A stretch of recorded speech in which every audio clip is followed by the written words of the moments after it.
Okay, let's dive into today's explainer. We are going to unpack the most pressing local, national, and lifestyle stories making waves right now. From heartwarming community pushback to some critical travel alerts you really can't afford to miss, we've got a lot of ground to cover. Here's our agenda for today. 1. Heartbreak in the backyard. 2. Community outcry and pushback. 3. Crime across the nation. And 4. Tech fixes and travel alerts. Let's get right into it. Section 1. Heartbreak in the Backyard, a Sydney family's unimaginable tragedy. Let's look at how this horrific accident unfolded before the eyes of Charlotte's young children. The 38-year-old mother was just prepping a backyard barbecue, getting ready to roast marshmallows with her family, when suddenly she was completely engulfed in flames. Her terrified 11-year-old son and 7-year-old daughter watched this happen in absolute horror. Her brave young son actually grabbed his jacket, desperately trying to smother the flames, while his little sister screamed for their dad, who was inside getting ready for work. He rushed out, administered first aid, and hurried her straight to the hospital. What really stands out here is the sheer, heartbreaking bravery of these young kids in the face of absolute terror. Cousin Bianca Hill, who actually rode in the ambulance with Charlotte, said the children were so brave and heroic in those moments. She noted that the youngest screamed the loudest she has ever screamed in her life to alert their dad. Even in a total panic, they did everything they could to try and save their mom. Now, despite being in excruciating agony with severe burns to her face and hands, Charlotte actually stayed in pretty good spirits, even joking with her cousin before going into emergency surgery. Her family really clung to hope when she made it through the operation, but tragically, just hours later, she was found unresponsive and passed away from medical complications. What makes this even more devastating is that Charlotte had actually witnessed the death of her own mother as a child, and her biggest goal in life was just to give her own kids a happy, trauma-free childhood. In the wake of this unimaginable loss, it's heartening to see the community really stepping up. Her cousin launched a GoFundMe campaign to support Charlotte's husband, Matthew, and their 2 kids. It's a small bit of financial stability as they navigate this immense, overwhelming grief. Moving on to Section 2, Community Outcry and Pushback, Citizens Taking a Stand.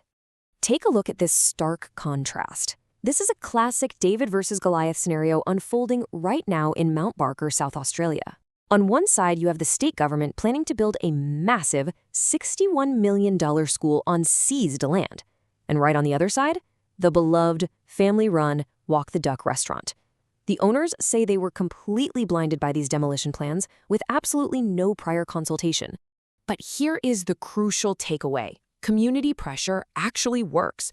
Over 1,000 locals rallied, they signed a petition, and they sparked a massive outcry. And because of that intense pushback, the South Australian Premier has officially halted the demolition. He's going to personally review why this specific site was chosen over 15 other options. So this local eatery just earned a demolition pause and a direct meeting with the Premier. It really shows you the sheer power of local voices. We're also following a highly charged political controversy today. One Nation leader, Pauline Hanson, has sparked a fierce national debate following some recent comments where she characterized domestic violence as a two-way street and advised women to just leave. Let's look at the differing perspectives here objectively. On one hand, Hanson points to economic pressures as a root cause for the violence, suggesting victims should essentially just walk away. On the other hand, advocates are firmly pushing back, arguing this framing downplays the incredibly complex trauma that victims face and totally ignores the deadly reality of trying to escape abuse. Keep in mind, the nation is facing an absolute crisis right now. 4 women were killed in just 4 days. Because of this, experts are demanding immediate, fully funded, and coordinated action using existing strategies rather than waiting around for a royal commission. Okay, Section 3, Crime Across the Nation. From hidden bunkers to the courtroom. Just to emphasize the sheer scale of this drug bust in Penfields Gardens, South Australia, police didn't just stumble onto a few plants in a closet. They uncovered 24 kilograms of dried weed. That is a massive haul, found in a highly sophisticated, completely underground cannabis grow operation. This bust really shows you exactly how advanced these hidden operations are getting. The bunker was entirely concealed right beneath a shed. Once inside, police confiscated 26 live plants, luxury vehicles, and a bunch of specialized growing equipment. This all led to the arrest of a 38-year-old man on some very serious trafficking and cultivation charges. He's currently out on bail, due in court this September, while authorities are actively hunting for a second suspect. Over in the courtroom, we are also monitoring the deeply disturbing case of a 30-year-old Adelaide educator named Dominic Yoon. He remained completely silent during his first court appearance, facing some very serious sexual abuse charges. The allegations involve a child and span over a 3-month period. Yoon is currently out on bail, and his defense lawyers stated they'll respond formally once prosecutors reveal the full extent of their evidence ahead of his next hearing in August.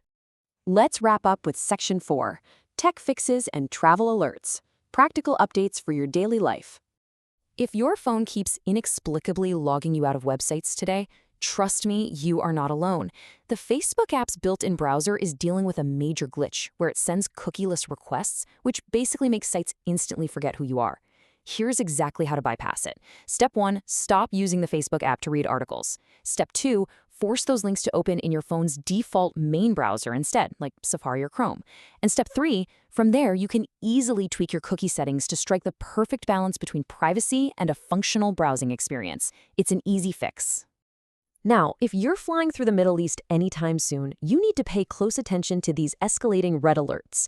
Driven by those flaring US-Iran tensions, Australia's travel warnings have been drastically updated. We're seeing Level 3 warnings, which means reconsider non-essential travel, from major hubs like the UAE, Israel, and Qatar. And we're seeing Level 4 do not travel warnings for 6 nations, including Iran and Yemen. Airspaces are at risk of sudden closures. This is already causing massive disruptions, like one family that recently got stuck with a grueling 9-hour layover in Abu Dhabi. So check your routes. Some savvy travelers are already rerouting through places like Hong Kong just to avoid the chaos. Before we go, a quick media update that shapes how you get your daily info. Network 10 is reimagining its news lineup. 10 News Plus is pivoting to prioritize urgent weekday breaking news, expanding their local daily broadcast from 30 minutes to 90 minutes. At the same time, they're shrinking their national bulletin down to a Sunday-only broadcast, reserving that spot for deep-dive journalism and investigations. It's essentially a strategic move to deliver more immediate local news during the week while saving the heavy-hitting investigative pieces for the weekend. As you digest all this information today, from the incredible bravery of 2 young kids in Sydney, to 1,000 people rallying to save a local noodle shop, to taking back control of your own digital data, we're really seeing a powerful trend. From rallying to save a local restaurant to protecting our digital privacy, how are everyday citizens increasingly taking action to shape their communities and daily lives?